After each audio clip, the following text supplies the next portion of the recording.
Hey there, Night Wanderer.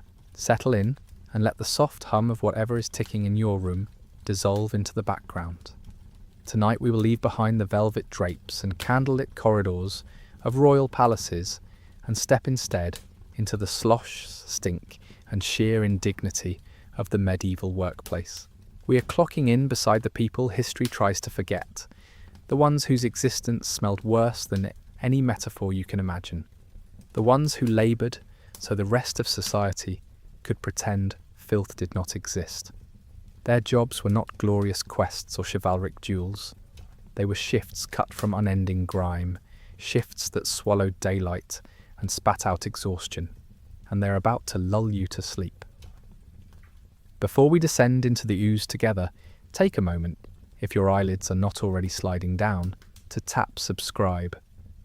Only if you truly enjoy drifting off, while I unravel the quietly bizarre corners of history. Whisper in the comments, what hour finds you listening?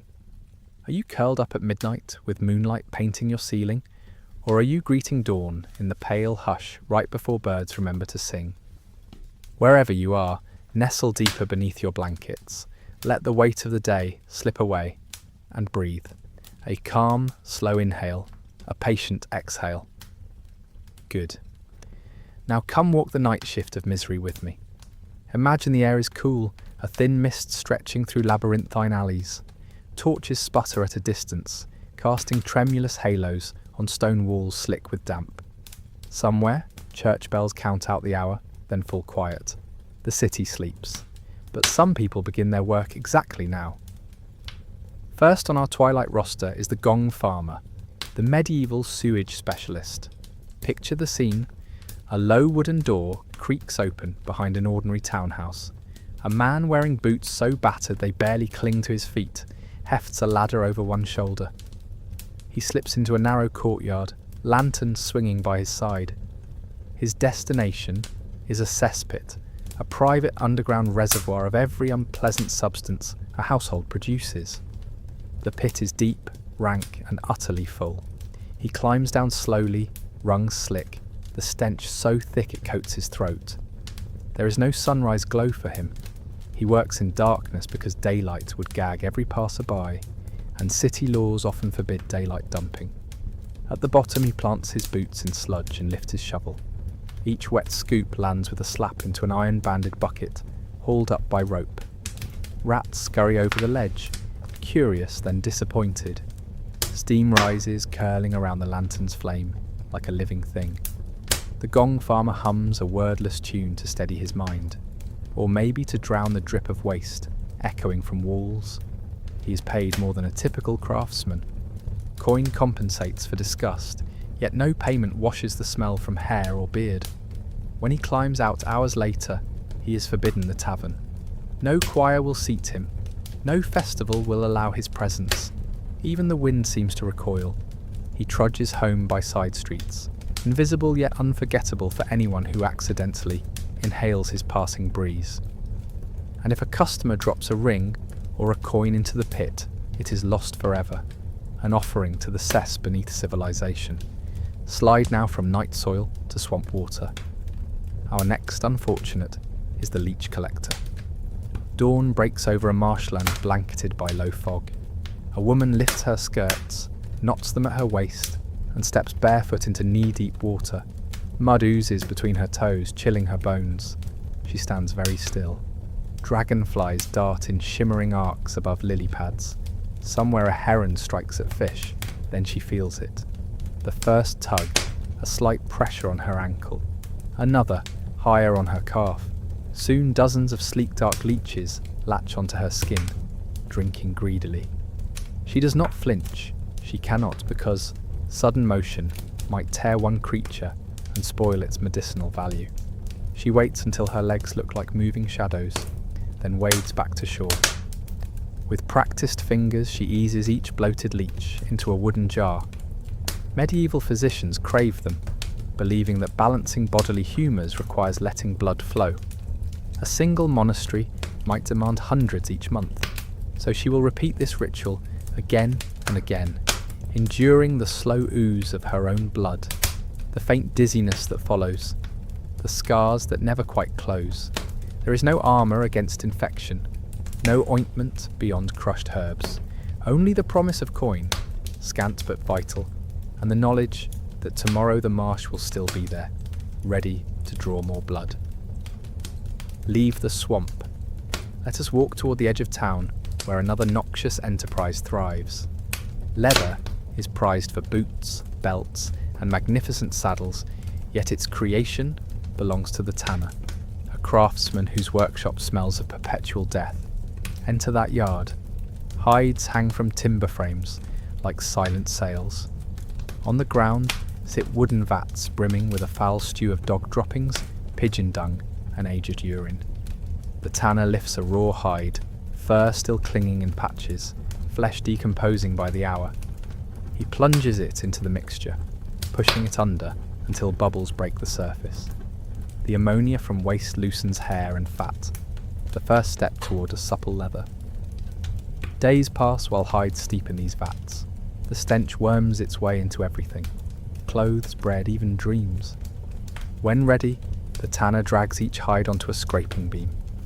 With a curved blade, he shaves away tissue in long ribbons that slap the soil. Flies buzz in ecstatic clouds. Neighbours protest until the city council orders tanneries outside the walls. Thus the tanner lives, half exiled, always downwind. He cannot escape the odour, but he embraces a bitter pride. Knights ride beneath banners, merchants flaunt purses, bishops wear gloves, and none of them could without his rancid labour. Still, he will never sit among them.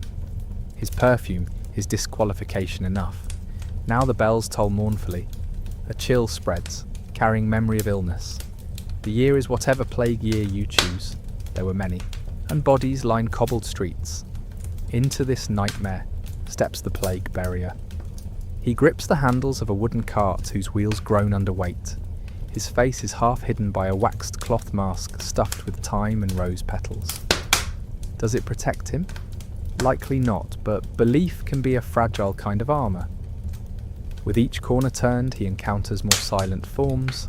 Some are wrapped in linen, others left exactly as they fell.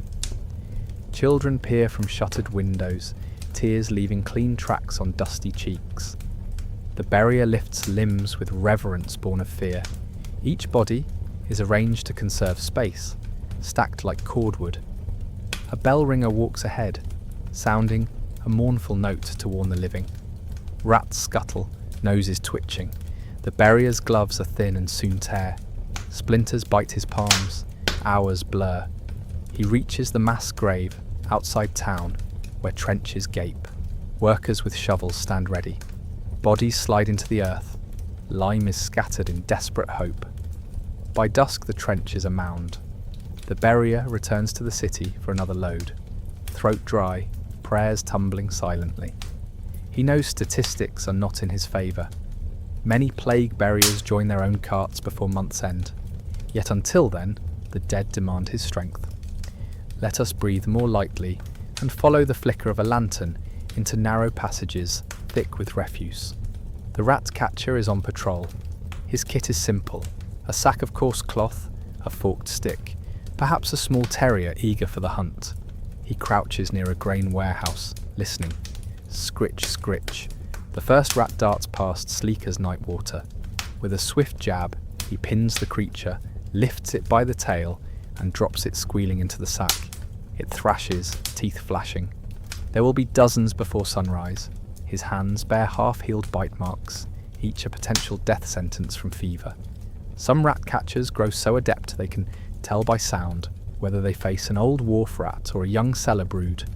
They sell live captives to taverns, for blood sport with dogs, or to apothecaries who grind rodent parts into questionable remedies. Ironically, the catcher becomes a vector, carrying fleas from one district to the next. Yet citizens hail him as hero because every rat captured is bread saved, disease averted, anxiety eased for one more day. Our route now veers into the graveyard again, but not for mourning. Tonight a spade bites fresh soil under a silver moon. Two figures work quickly, whispering as dirt thuds onto grass. These are Resurrectionists. A local medical school pays for cadavers, but law forbids dissection without proper execution warrants. Supply cannot meet scholarly demand, so midnight entrepreneurs make their own supply chain. They measure steps from gate to headstone earlier in daylight, memorize the path, and carry cloth strips to bind limbs when the body emerges. Within 20 minutes, they reach the coffin lid. A pry bar creaks, wood splinters, the smell of new death seeps out. They hoist the corpse, wrap it, and backfill the hole nearly level to avoid suspicion. Overhead, clouds glide past stars like silent witnesses. If a guard shouts, the men scatter. Arrest leads to public scorn. Sometimes lashes, sometimes worse. Yet the pay is astounding compared with honest labour. For every body delivered, a surgeon pushes medicine a fraction forward, and a resurrectionist pockets enough silver to ignore nightmares for one more week. Distant chant drifts over hills now, rhythmic and peculiar. It belongs to the fullers, wool workers performing a dance of monotony. Woolen cloth newly woven is oily, stiff and uneven. To make it market ready, workers load great vats with aged urine collected from household chamber pots. The ammonia cleans and felts the fibres. Fullers strip to tunics, step barefoot into the warm brew, and begin to tread, lifting knees high, stomping heels down over and over. Hours pass. Their feet prune, skin reddens, nostrils revolt. To keep cadence they sing, verses passing from generation to generation, lyrics, half nonsense, half prayer. The liquid sloshes against planked walls, and steam ghostly in torchlight rises around them. When cloth at last softens, they rinse it in running water, then spread it on tenter frames to dry in the wind. Travellers see the fields dotted with bright fabric and rarely think about the human washing machine that trudged inside a vat to make it so. Now our lantern sputters low. We have toured the underbelly of medieval labour, breathed fumes better left unimagined, and counted the small mercies of modern life. Before your eyes close completely, remember this. Every comfortable chair, every clean street, every well-stitched coat is built on the backs of people history routinely overlooks. Their days were long, their beds were hard, their pay was meagre, and yet society turned because they kept shoveling, wading, scraping, burying, catching, digging, and stomping. So when your alarm rings tomorrow and you sigh that your inbox is full or your supervisor is dull, think of the Gong farmer ankle deep in horror. Think of the Leech collector dripping crimson into marsh water, the tanner inhaling rot, the plague barrier whispering a hymn over stacked corpses, the rat catcher dodging teeth in darkness, the resurrectionist bargaining with guilt, the fuller stamping cloth in sour vats. Your job might be tedious, but at least it does not chase every passerby from the room the moment you enter. May your dreams be gentle tonight. May they carry no scent of cesspit or tannery, only the soft rustle of wool drying in night wind. Rest easy, knowing you will wake in a world where someone else already figured out plumbing, medicine, pest control, legal cadavers, and synthetic fabric. Sleep deeply, and if you must work tomorrow, may it involve 0 chamber pots. Good night. Imagine, if you will, a gentle hush settling over a lonely valley, wrapped in the final lavender light of sunset. The year is 1267. Candle smoke curls like pale ribbon above thatched roofs. Somewhere a hound gives a sleepy bark, then quiets, as though reminded that the day's noise has already been folded away. At the valley's heart, grey towers rise against a darkening sky. Inside those stone walls, a single knight exhales the last warmth of daylight, while loosening the buckles of his cuirass. He sets helm and gauntlet on a wooden chest, listens to iron hinges sigh, and lets silence bleed slowly into every corridor. Tonight there will be no patrol, no trumpet, no sudden call to arms. Yet an invisible edge lingers in the air, for steel is never the only thing that cuts here. Words too can wound. Now let the night open like a leather-bound tome, whose pages gleam with quiet detail. At dawn, mist will spill over meadows, and silver every blade of grass. A squire will lead a restless destrier to the lists, the clop of hooves softened by dew.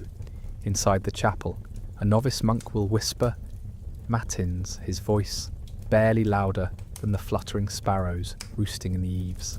Soon, in a yard edged with straw bales, the knight will rehearse forms he learned when language itself was new to him. Cut, parry, feint, thrust. The rhythm of blade striking oaken post is metronome and mantra both. When sweat streaks his brow, he will pause at the trough, scoop water in calloused palms, and feel the chill bite deeper than steel. Each motion binds him to duty as surely as chain links bind armour plates.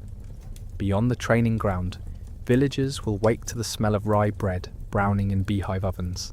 They will glance toward the keep with a mix of reverence and relief, knowing this armoured guardian stands between their wooden homes and whatever chaos lurks in the wider world. Feel the expectation settle around your thoughts like a woolen cloak. Hear the distant clink of goblets set gently upon a trestle table. Smell the faint smoke of hearth fires, the sharper tang of iron polished with vinegar and oil. See torchlight flicker along the curve of a stone archway, where damp brushes muffle footfalls.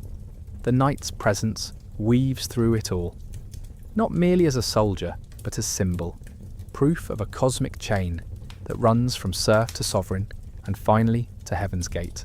To maintain that chain, every soul knows his station: queen behind battlement, reeve beside the tithe barn, ploughman behind ox, and at the chain's pivot, the knight in shining plate. In this world, respect is architecture. Remove even one stone, and the entire keep might crumble. Consider, then, how perilous a single insult could be. A word spoken in haste might weigh more than a warhammer swung with rage. Call a knight craven for refusing a wager of battle, and you scratch the very surface of his soul. Question the purity of his bloodline, and you unspool lineage proudly recorded in delicate script by cloistered monks. Laugh at a dented helm or torn banner, and you sneer at memories of sieges survived, brothers lost, oaths redeemed in blood. Even a mild jest spoken under smoky rafters could bloom into rumour by sunrise.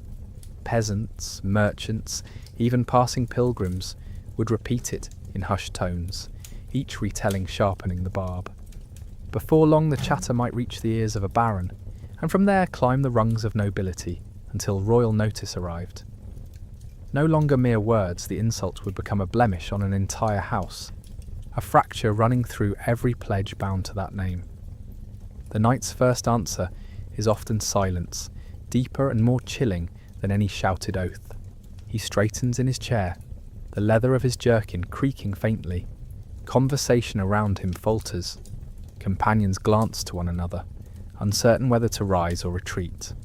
Calmly, he sets a goblet aside, dabs wine from his beard, and meets the offender's gaze with an unblinking stare that seems to measure weight, worth, and consequence. Sometimes silence suffices. The bold tongue shrivels, apology tumbles forth. Peace returns beneath the steady glow of torches, but not always. When silence fails, custom speaks. Across the realm, 1,000 small variations exist, yet the heart of the rite remains the same.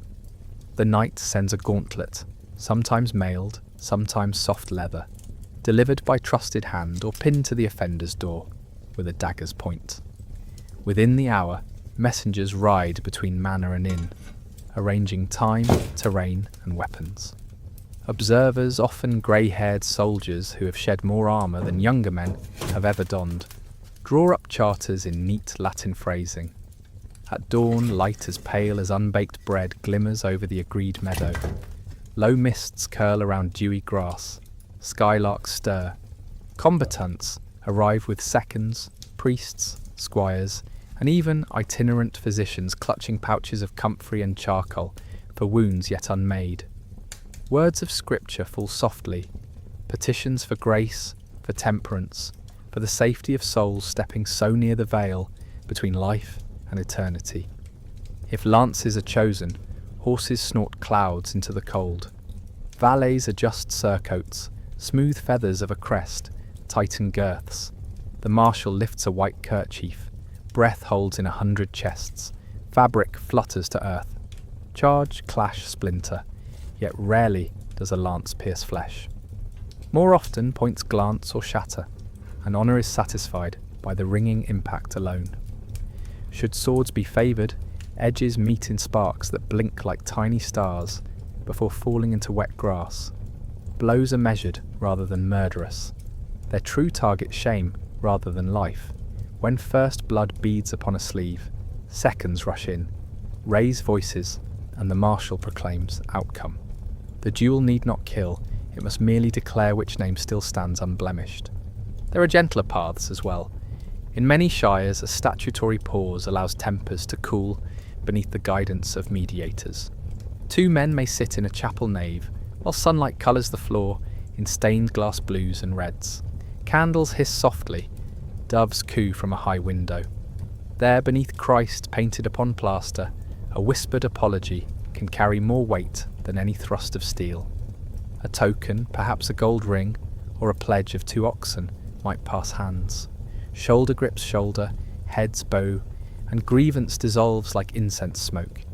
Yet if apologies founder and duels prove impractical, law steps forward. Manor courts, long rooms hung with tattered banners, hear pleas of slander and affront. The steward sits at a heavy table. Clerks scratch quills. Villagers gather on rough benches. A baker who mocked a knight in the marketplace may lose his stall for a month, owe silver pennies equal to his season's earnings, or spend market day in the stocks, so every passer-by may ponder loose tongues. Should the offender be minor nobility, judgment shifts. The lower lord may surrender hawk, horse, or parcel of land to the insulted knight's estate. A forced pilgrimage to a distant shrine might follow, both penance and removal from gossip's flame. Above manor courts hover the royal justices on circuit. Beneath their gaze, parchment multiplies and precedent reigns. A single Latin phrase, vox injuriosa, writ in sprawling ligatures, could seal one man's fate and secure another's pride. Church courts also claim voice when blasphemy tints the insult. A reckless tongue that pairs mockery of a knight with sacrilege could be summoned before an abbot, whose judgment may strip communion rites until contrition is proven before saints' relics and townsfolk alike. Thus, honour twines through secular and sacred law, weaving moral, social, and divine threads into a single cord that binds every attitude beneath heaven's canopy. Tales of these trials move swiftly along the kingdom's arteries. Picture a minstrel crossing rutted roads, lute bouncing at his hip, ready to trade song for supper. At each hearth he retells Alaric and Hugo, the brash young squire whose careless laughter cost him dear. One harvest feast, banners of green and amber rustled overhead, while boar roasted in sweet cider on the spit. Wine loosened tongues, the hall filled with bold boasts. With knuckle tapped on goblet, Alaric likened Sir Hugo's new scar to a farmer's shallow furrow. Laughter burst like sparks, then died the moment Sir Hugo rose, his shadow stretching across rushes. He did not strike, nor sweep wine from the table. Instead, on quiet voice he summoned dawn's first light as witness. At cockcrow, beneath a sky still inked with night's last stars, Alaric knelt before the armoury doors. Word had spread. Squires, knights, and scullions gathered, forming a ring of hush. Sir Hugo spoke of lineage, of the cost of vows, of the long bitter hours spent in saddle far from hearth. He laid not blade but lesson upon the youth's shoulders. For 40 days Alaric must polish every helm, breast, and greave in the keep. He must carry Hugo's shield at tournament, never once letting heraldic paint chip. Above all, he must keep his own tongue sheathed, speaking only courtesy until autumn's last leaf fell. So for 40 dawns, the boy woke before roosters crowed. In the chill dark he dipped cloth into vinegar, rubbed rust from chain links until his knuckles split. He buffed steel to mirror brightness, seeing himself grow older in each reflection. On the 40th morning, a hush gathered once more. Sir Hugo placed a gauntlet, now gleaming, as softly as snow upon the lad's shoulder. and said simply, "Remember why words matter more than steel." The hall erupted in cheers, not for penance finished, but for humility learned. From that day on, minstrels sang of Alaric's quick wit, tempered by wisdom, and knights both praised and tested his restraint whenever harvest feasts thrummed anew. Stories like Alaric's travelled farther than pigeon or parchment. They became mortar in the unseen architecture of social order. To challenge a knight with insult was to jostle the very keystone by which peasants felt safe and merchants trusted coin. Reputation determined whether a champion tilted lance in earnest or half-hearted courtesy. It shaped the size of a baron's levy, the price a wool merchant fetched, the hush that fell in a tavern when certain crests appeared on cloaks. Mothers calmed quarrelling children by whispering, "Mind thy tongue, lest a knight hear thee." Jongleurs wove affronts and duels into chansons that outlive kingdoms, each refrain reminding listeners that honour is weight, mishandle it, and entire pillars crack.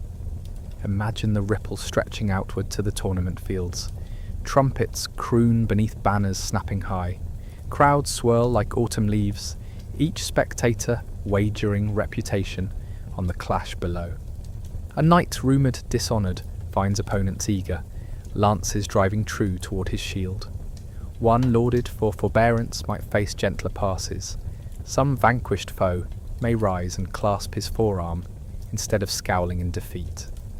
Thus the invisible ledger of slights and gracious acts influences every blow before steel touches flesh. Reflect now upon a wider night beyond the valley's keep. Away to the east, candles glint in hamlets, strung beside winding rivers. Somewhere two sisters pluck psaltery strings, their hymn to Mary threading through shutter gaps. Southward, in a shepherd's cottage, a boy traces constellations through thatch, pondering whether those same stars look on nights within distant stone. In a roadside chapel, a lone votive flame burns, guarding pilgrims curled on straw. Across hedgerows, the breeze gathers scents of cut hay, wood smoke, and late-blooming juniper. All under the same sky, all within reach of a rumour, all bound by the knowledge that a single reckless word could draw the gaze of iron shoulders and stern eyes. Now return in thought to the inn at the valley's edge. Rain fingers the shutters, hearth embers glow like low suns, and a mongrel sleeps curled against worn boots. A knight strides past, cloak swirling. He stumbles only slightly over the dog's tail, yet offers no apology. You feel indignation spark within, a flash of heat, a quick intake of breath, the first syllable of a retort forming at the back of your throat. Pause here, in this moment of choice. Hear the rain, the fire, the dog's gentle snore. Sense the hush that fills the room, as if even shadows lean closer. You could speak. You could defend the dog's dignity and risk your own. Or you could let the cloak swish on, accept the slight, preserve the quiet harmony of crackling logs and distant thunder. Neither path is easy. Each carries unseen weight. In contemplating the choice, you drift deeper into stillness. Outside, lanterns flicker in arrow-slit windows, one for each sentry pacing slow circuits along the parapet. A lone chapel candle guards sleepers beneath the keep's high vaults, its flame unwavering till dawn. You too are under that gentle ward. No insult can reach you here. No clang of blade or clamour of court intrudes upon the steady rhythm of your breathing. Let the hush deepen. In your own room, whether city lamp or country moon spills light upon floorboards, imagine hoofbeats receding into mist. Each breath is a page turned softly toward rest. Thoughts drift like embers above quiet ash, glow once, then dim. Should echoes of duels or murmurs of judges linger, let them fall away like leaves onto still water, ripples smoothing back to glass. Let tranquility settle like feathered snow across your mind. The story has bowed its head, the hall has dimmed, and centuries of silence gather in the rafters. Breathe once more, sink deeper, and allow the soft dark to carry you towards serene, silent dreams.